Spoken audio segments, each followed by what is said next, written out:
নমস্কার। প্রথমে আমি উপরওয়ালার কাছে প্রার্থনা করব যে যারা এই কাশ্মীরে 26 জন যে হিন্দু মারা গেছে তাদের আত্মার শান্তি কামনা করে আজকে আমি আমার যা বক্তব্য আমি রাখছি। আমার বক্তব্য হলো গতকাল পুরুলিয়া থেকে এক নেতা, যদিও সে নেতার মধ্যে পড়ে না, কারণ যে ওয়ার্ডে উনি দাঁড়িয়েছিলেন সে ওয়ার্ডটার ভোটার ছিল 600, সেখানে কিন্তু সে দাঁড়িয়ে 33টা ভোট পেয়েছিল, মানে সে নেতার গুনতিয়ে পড়ে নাই প্রথমত। দ্বিতীয় নম্বর, উনি কালকে বলে গেছেন, মানে কুরুচিকর মন্তব্য আমাদের পশ্চিমবাংলার সিএমের নিয়ে। আমি ওনাকে বলতে চাই, এবং আমরা তৃণমূল যারা করি আমাদের মধ্যে আমরা কৃষ্টি এবং কালচার আমরা সেটাকে বজায় করে চলি। আপনারা জানেন যে ভারতের প্রধানমন্ত্রী নরেন্দ্র মোদী, কিন্তু সে তো দেশের একজন প্রধানমন্ত্রী, আমরা তাকে সম্মান করি। আমাদের বিরোধিতা হতে পারে, কিন্তু তার সম্বন্ধে তার ব্যাপারে আমরা কটূক্তি করার মতন আমাদের সেই স্বাধীনতা নেই।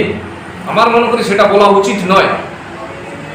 এবং একটা যদি নেতৃত্ব হয়, সে কথাটা গতকালকে যে কুরুচিকর মন্তব্য এবং ব্যক্তিগত যে আক্রমণ, তার বিরুদ্ধে আমি আজকে কিছু বক্তব্য আপনাদের কাছে এবং জনসাধারণের কাছে তুলে ধরতে চাই। গতকালকে ওই নেতাটা বলেছে যে যারা তৃণমূল করে তাদের রক্তে পাকিস্তানের রক্ত এবং তাদের শরীরে মুসলমানের রক্ত আছে। আমি সেই নেতার উদ্দেশ্যে বলি যে আপনি এর আগে তৃণমূল কংগ্রেস করতেন এবং তৃণমূলের থেকে আপনি কনভার্ট হয়ে বিজেপিতে এসেছেন, তাহলে প্রথমে আপনি মুসলমান ছিলেন। আপনারা জানেন যে সনাতন ধর্ম থেকে অন্য ধর্ম যাওয়া যায়, কিন্তু অন্য ধর্ম থেকে সনাতন ধর্মে আসা যায় না। তাহলে সে কি করে এলো? তাহলে আমি এখানে বুঝতে পারি তার পিতা এবং মাতা, যাকে কি বলা হয়, একটা খারাপ ভাষায় বলা হয় যাকে দগলা পুত্র।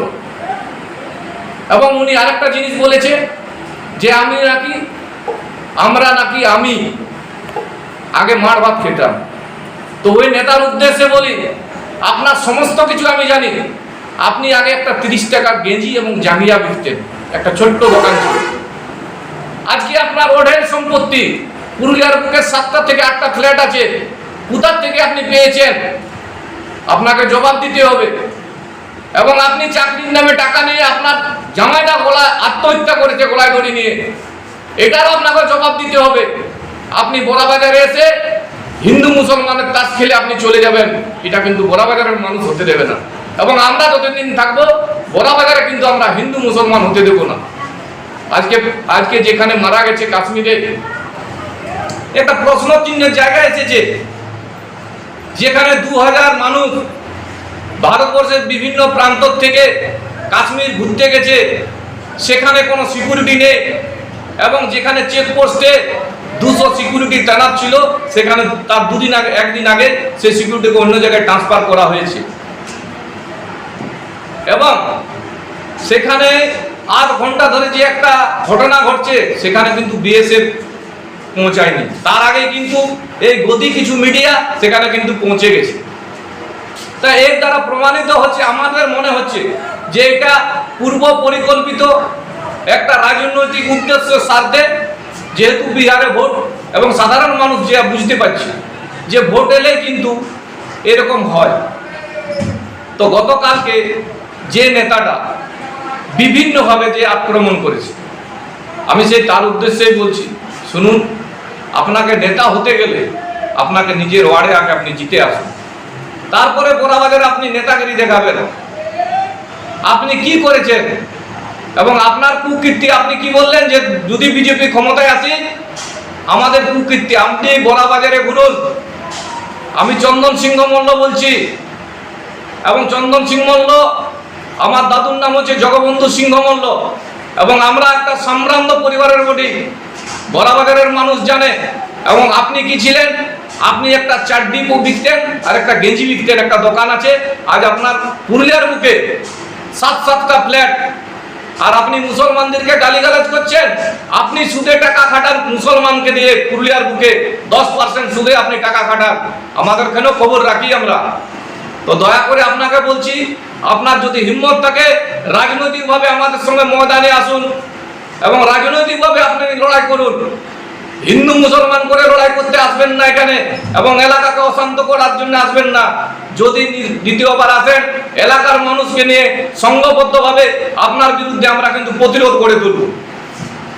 আজকে আপনারা বলুন না, বিজেপি যেভাবে নোংরা রাজনীতি করছে, আমি বিজেপি যারা আছে বিজেপির কাছে দেখুন, আমি তো মনে করি, আমার যা মনে হয় যে মুসলমান বিজেপির মাথার সিঁদুর।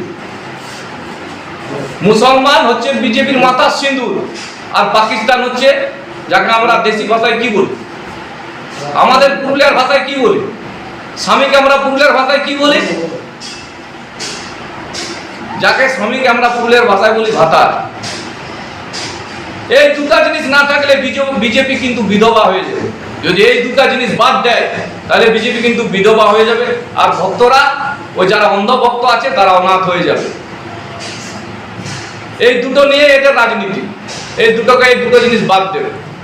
এবং আমি চাইবো আমাদের এলাকায় আমরা শান্তি কায়েম রাখবো, এবং ভারতের যা সংবিধান, সেই সংবিধানের নিয়ম, সংবিধানে যেটা লেখা আছে ভারত একটা ধর্ম নিরপেক্ষ দেশ, সেই ধর্ম নিয়ে আমরা ধর্ম নিরপেক্ষ নিয়ে গোড়াবাজারকে আমরা বজায় রাখবো। কোনো অশান্তি হলে আমরা কিন্তু সাধারণ মানুষ, সমস্ত মানুষ নিয়ে এর প্রতিরোধ গড়ে তুলব, যাতে আগামী দিনে যে নেতা যার বুথে 600 ভোটার 33টা ভোট পায়, এবং তার বুথে মিছিল করতে গেলে বড়বাজার থেকে আমরা লোক নিয়ে মিছিল করেছি, তার কেমন মানে পপুলারিটি আছে সেটা জানাই আছে। 33টা ভোট পেয়েছে, একটা নির্দল মনে 33টার থেকে বেশি ভোট পাবো, 600 ভোটে। আজকে গতকালকে সেই নেতা বলবো, যাকে আমরা পুরুলিয়ার ভাষায় চুরুভুকু নেতা বলি, যেটা আমাদের ভাষায় পুরুলিয়ার ভাষায়, তো সেই নেতা বলি যে নাকি যে তৃণমূল করা মানে পাকিস্তানের রক্ত, মানে মুসলমানের রক্ত আছে। তো আমি সেই নেতাকে মানে বিরাট নিজেকে হিন্দুবাদী নেতা মনে করে, এবং সেই নেতাও এর আগে তৃণমূল করেছে, তার মানে মুসলমান এবং পাকিস্তানি ছিল। আর কি করে কনভার্ট হইলো হিন্দুতে, সেটা আমি সেই নেতার কাছে জানতে চাই, যে তার মা বাবার এবং পিতৃ পরিচয়টা কি, সে কোন দেশের থেকে এসেছে, কিভাবে কনভার্ট হইলো, এটা জানা চাই। কারণ মুসলমান হতে গেলে খাতনা করতে হয়, মুসলমানদের যা নিয়ম আছে।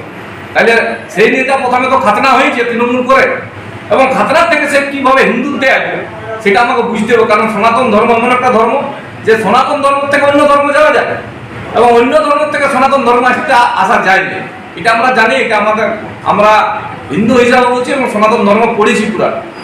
তো সেই নেতাকে আমি বলছি যে আপনি আপনার বউকে যে ইউনিভার্সিটি চাকরি দিয়েছেন, সেটা কিন্তু ওই পাকিস্তানি, ওই মুসলমানদের হয়ে করে চাকরিটা দিয়েছেন। তাহলে আপনার মনে হয় আপনাকে যে চাকরি, আপনার বউকে যে চাকরিটা ইউনিভার্সিটি দিয়েছে, আপনি সেই মুসলমানের দেওয়া চাকরিটা এবং পাকিস্তানের দেওয়া যে চাকরিটা আপনি ছাড়াই নেন, তাহলে আপনাকে বলবো যে আপনি একদম অরিজিনাল হিন্দু বলেন, আর না তো দগলা বলেন।